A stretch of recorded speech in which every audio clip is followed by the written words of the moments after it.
Hi friends, நான் இந்த வீடியோவில் ஜனவரி 2025க்கான கரண்ட் அஃபேர்ஸ் சொல்கிறேன். எங்களுடைய டிஎன்பிஎஸ்சி தொடர்பான மற்ற வீடியோ உங்களுக்கு வேணும்னா கீழே டிஸ்கிரிப்ஷனில் உள்ள பிளேலிஸ்ட் லிங்கை கிளிக் பண்ணுங்கள். எங்களுடைய வீடியோ உங்களுக்கு யூஸ்ஃபுல்லாக இருந்துச்சுன்னா கண்டிப்பாக மற்றவங்களுக்கு ஷேர் பண்ணுங்கள். நாங்கள் போடுற வீடியோ உங்களுக்கு நோட்டிஃபிகேஷனில் வரணும்னா எங்களுடைய சேனலை சப்ஸ்கிரைப் பண்ணிவிட்டு பக்கத்தில் இருக்கிற பெல் ஐக்கானில் ஆளுங்கிற ஆப்ஷனை கிளிக் பண்ணிக்கோங்க. ஃபஸ்ட்டு கரண்ட் அஃபேர் பார்ப்போம். 11வது இஸ்ரோ தலைவராக வி நாராயணன் பொறுப்பேற்றிருக்காங்க. 11வது இஸ்ரோவின் தலைவராக வி நாராயணன் பொறுப்பேற்றிருக்காங்க. இவங்களுக்கு முன்னாடி இருந்த 10வது தலைவர் யாருன்னு பார்த்தோம்னா சோம்நாத். இவங்க பதவியேற்றத்திற்கு அவங்க வாழ்த்து தெரிவித்திருக்கிறதா சொல்லியிருக்காங்க. இதில் நமக்கு முக்கியமான பாயிண்ட் என்னன்னாக்கா 11வது இஸ்ரோ தலைவர் யாருன்னா நாராயணன், அவங்க சோம்நாத்ங்கிறவங்க 10வது இஸ்ரோ தலைவர். 11வது இஸ்ரோ தலைவரான வி நாராயணன் பொறுப்பேற்றிருக்காங்க. இவங்க நம்ம தமிழகத்தைச் சேர்ந்த கன்னியாகுமரி மாவட்டத்தைச் சேர்ந்தவங்க, நாகர்கோயில். அடுத்த கரண்ட் அஃபேர் பார்த்தோம்னா இந்தியாவின் முதல் தேசிய மஞ்சள் வாரியம். இந்தியாவில் முதல் முறையாக தேசிய மஞ்சள் வாரியம் துவங்கியிருக்காங்க. எங்கன்னு பார்த்தோம்னா நிஜாமாபாத், தெலுங்கானா மாநிலம் நிஜாமாபாத்தில் இந்தியாவின் முதல் தேசிய மஞ்சள் வாரியம் துவங்கி வச்சிருக்கிறாங்க.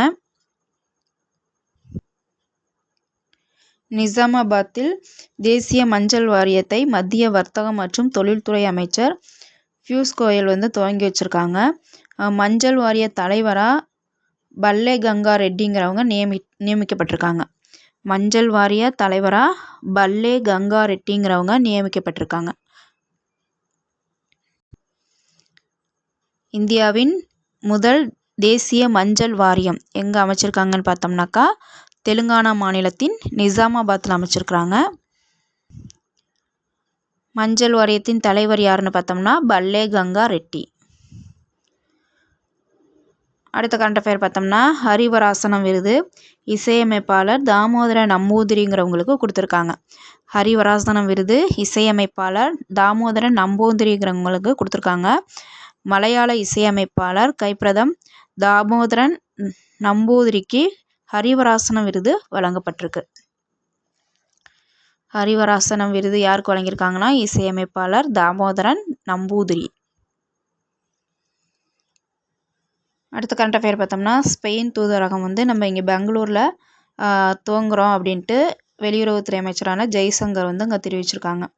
ஸ்பெயின் தூதரகம் எங்கே ஆரம்பிக்க இருக்கிறார் சொல்லியிருக்காங்கன்னா பெங்களூரில், கர்நாடக மாநிலம் பெங்களூரில் ஸ்பெயின் நாட்டு தூதரகம் திறக்கப்படும் அப்படின்ட்டு அங்கே சென்றிருக்கிற நம்ம இந்திய வெளியுறவுத்துறை அமைச்சர் சொல்லியிருக்காங்க. இந்திய வெளியுறவுத்துறை அமைச்சர் யாருன்னு பார்த்தோம்னா ஜெய்சங்கர்.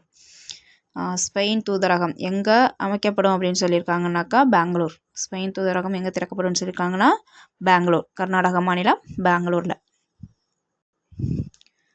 அடுத்த கரண்ட் அஃபேர் பார்த்தோம்னா அவசர நிலை பிரகடனம் அமல்படுத்தினாங்களே, அப்போ சிறை சென்றவங்களுக்கு மாதம் 20,000 ஓய்வூதியம் தர்றதா ஒரு மாநிலம் அறிவிச்சிருக்கு. எந்த மாநிலம்னு பார்த்தோம்னா ஒடிசா. அவசர நிலை காலகட்டத்தில் சிறை சென்றவர்களுக்கு மாதம் ரூ 20,000 ஓய்வூதியம் அப்படின்ட்டு எந்த மாநிலம் அறிவிச்சிருக்குன்னு பார்த்தோம்னாக்கா ஒடிசா. மறைந்த முன்னாள் பிரதமர் இந்திரா காந்தி ஆட்சி காலத்தில் பார்த்தோம்னா 1975-77 அந்த காலகட்டத்தில் அமல்படுத்தப்பட்ட அவசர நிலையின் போது சிறைக்கு சென்றவர்களுக்கு மாதம் ரூ 20,000 ஓய்வூதியம் வழங்கப்படும் அப்படின்ட்டு ஒடிசா அரசு தெரிவிச்சிருக்கு. அவசர நிலை காலகட்டத்தில் சிறை சென்றவர்களுக்கு ரூ 20,000 ஓய்வூதியம் எந்த மாநிலத்தில் அறிவிச்சிருக்காங்கன்னு பார்த்தோம்னா ஒடிசாவில். அடுத்த கரண்ட் அஃபேர் பார்த்தோம்னா இந்திரா பவன் காங்கிரஸோட புதிய தலைமையகம். அதோட பேர் என்னன்னு பார்த்தோம்னா இந்திரா பவன்.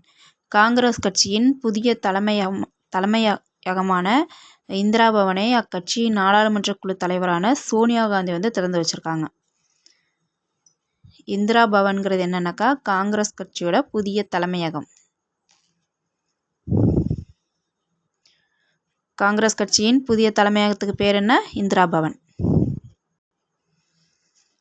அடுத்த கரண்ட் அஃபேர் பார்த்தோம்னா மின்மதி 2.0 செயலி. இந்த ஆப் எதுக்குன்னு பார்த்தோம்னாக்கா மகளிர் சுய உதவி குழுக்களின் நிர்வாகத்திறனை மேம்படுத்துறது தான் இந்த ஆப்போட நோக்கம்.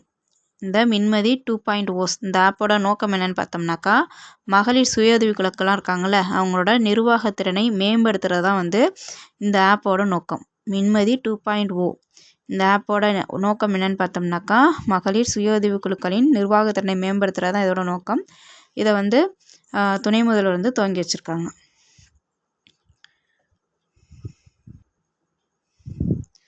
அடுத்த கரண்ட் அஃபேர் பார்த்தோம்னா இஸ்கான் மாநாடு சென்னையில் நடந்திருக்கு. இந்த மாநாடு என்னன்னு பார்த்தோம்னாக்கா இளம் தொழில் முனைவோருக்கான மாநாடு தான் வந்து இந்த இஸ்கான் மாநாடு. இது வந்து சென்னையில் நடந்திருக்கு. சென்னை வர்த்தக மையத்தில் 2 நாட்கள் வந்து நடைபெற்றிருக்கு. இஸ்கான் மாநாடு சென்னையில் நடந்திருக்கு. இஸ்கான் மாநாடுங்கிறது இளம் தொழில் முனைவோருக்கான மாநாடு தான் வந்து இஸ்கான் மாநாடு. இது வந்து சென்னை வர்த்தக மையத்தில் 2 நாட்கள் நடந்திருக்கு. அடுத்து பார்த்தோம்னா உலக ஹிந்தி தினம்.